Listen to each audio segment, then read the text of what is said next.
brought you by Silver Pumps and Motors. Top quality और consistent performance के लिए सिर्फ सिल्वर पंप्स नाम याद रखना। ఇక బంధాల బలోపేతంతో పాటు ఏపీకి పెట్టుబడులే లక్ష్యంగా సింగపూర్లో పర్యటించనున్నారు సీఎం చంద్రబాబు నాయుడు. రేపటి నుంచి ఈ నెల 31 వరకు సింగపూర్లో పర్యటిస్తారు. సింగపూర్లోని దిగ్గజ బిజినెస్ సంస్థల ప్రతినిధులు, పారిశ్రామికవేత్తలు, ప్రముఖులతో చంద్రబాబు నాయుడు భేటీ అవుతారు. కూటమి ప్రభుత్వం ఏర్పడిన తర్వాత డావోస్ పర్యటనకు వెళ్లిన సీఎం రెండో విదేశీ పర్యటనగా సింగపూర్కు వెళ్లనున్నారు. బ్రాండ్ ఏపీ ప్రమోషన్స్ తో రాష్ట్రానికి పెట్టుబడులను సాధించేందుకు చంద్రబాబు నాయుడు అండ్ టీం ఈ పర్యటనను ప్రతిష్టాత్మకంగా తీసుకుంది. ప్రభుత్వం తీసుకొచ్చిన నూతన పారిశ్రామిక పాలసీలు, స్పీడ్ ఆఫ్ డూయింగ్ బిజినెస్ విధానాలను అక్కడి పారిశ్రామికవేత్తలకు సీఎం వివరించనున్నారు. వీలైనంత ఎక్కువ పెట్టుబడిదారులను ఇన్వైట్ చేయనున్నారు. అక్కడి ప్రవాస ఆంధ్రులు నిర్వహించే తెలుగు డయాస్పోరా సమావేశంలో ముఖ్యమంత్రి పాల్గొంటారు. ఏపీలో పెట్టుబడులపై ఆయా దేశాల వారిని ఆహ్వానించనున్నారు. పేదరిక నిర్మూలనకు రాష్ట్ర ప్రభుత్వం చేపట్టిన P4 కార్యక్రమంలో భాగస్వాములు కావాలని పారిశ్రామికవేత్తలను కోరనున్నారు. అలాగే గతంలో ఒప్పందాలు చేసుకున్న పలు సంస్థల ప్రతినిధులను కలుస్తారు చంద్రబాబు నాయుడు. మళ్లీ ఆ ఒప్పందాలను పునరుద్ధరించేందుకు వాళ్లతో చర్చలు జరపనున్నారు. గత ప్రభుత్వం చర్యలతో సింగపూర్తో సంబంధాలు పూర్తిగా దెబ్బతిన్నాయన్నారు మంత్రి నారాయణ. వాటిని పునరుద్ధరించడమే కాదు, మరిన్ని పెట్టుబడులు తీసుకురొచ్చేందుకు సీఎం సింగపూర్ వెళ్లనున్నారని చెప్పారు. మన ఆంధ్రప్రదేశ్ ప్రభుత్వానికి సింగపూర్కి ఏంటంటే వీళ్ళ నుంచి ఆయన ఒక ముద్ర వేశారు. ఫస్ట్ ఆ ముద్ర బాగొట్టాలి, ఫస్ట్ ముద్ర బాగొట్టుకోవాలా, తర్వాత వాళ్ళతో డీటెయిల్గా డిస్కస్ చేయాలా. అందుకనే ముఖ్యమంత్రి గారు యాక్చువల్గా టైం తీసుకున్నారు, దాని మీద పోతున్నాం.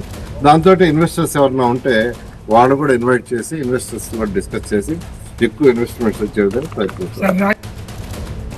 మరింత తాజా సమాచారం మా అసోసియేట్ ఎడిటర్ ఈశ్వర్ అందిస్తారు.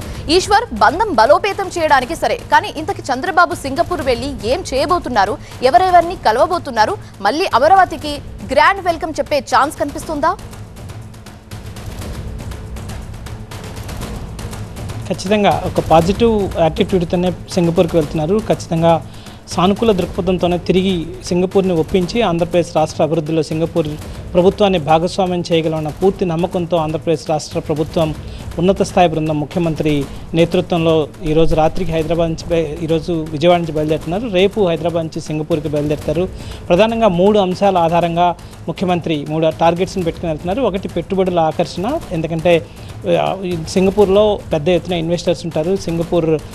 సింగపూర్లో పెద్ద ఎత్తున బిజినెస్ గ్రూప్స్ ఉంటాయి, అలాగే టెక్నాలజికల్ హబ్స్ ఉంటాయి, అలాగే వెంచర్ క్యాపిటలిస్టులు పెద్ద ఎత్తున ఉంటారు, పెద్ద ఎత్తున గ్లోబల్ ఇన్వెస్టర్స్ ఉంటారు.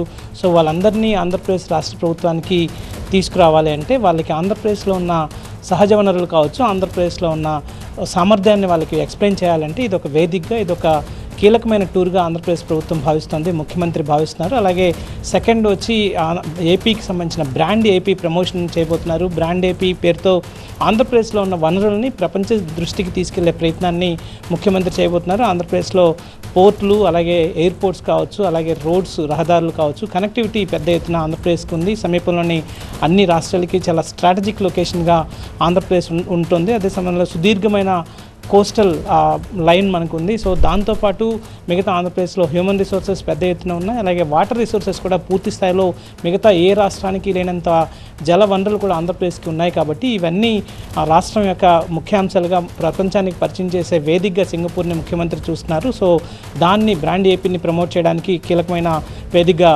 సింగపూర్ వేదికగా మరొకసారి ప్రపంచానికి బ్రాండ్ ఏపీని పరిచయం చేయబోతున్నారు. మూడవది తెలుగు డయాస్పోరాతో సమావేశాలు ఏర్పడుకోబోతున్నారు. సింగపూర్తో పాటు మలేషియా, ఇండోనేషియా సమీప దేశాల్లోని తెలుగు ప్రవాస ఆంధ్రులతో సమావేశాన్ని ఏర్పాటు చేసి వాళ్ళని పెట్టుబడులతో రాష్ట్రానికి ఆహ్వానించడం, లేదంటే P4కి వాళ్ళ సహకారాన్ని కోరడం, ఇట్లాంటి అంశాలతో ముఖ్యమంత్రి బృందం సింగపూర్కి వెళ్తుంది.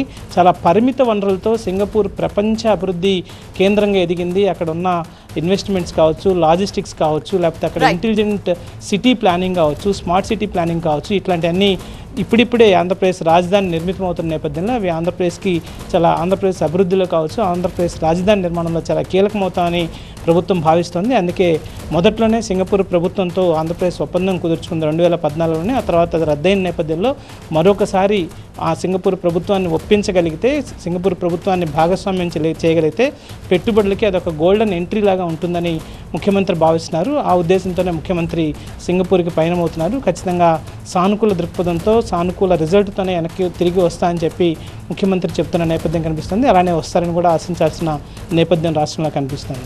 Thank you Eshwar.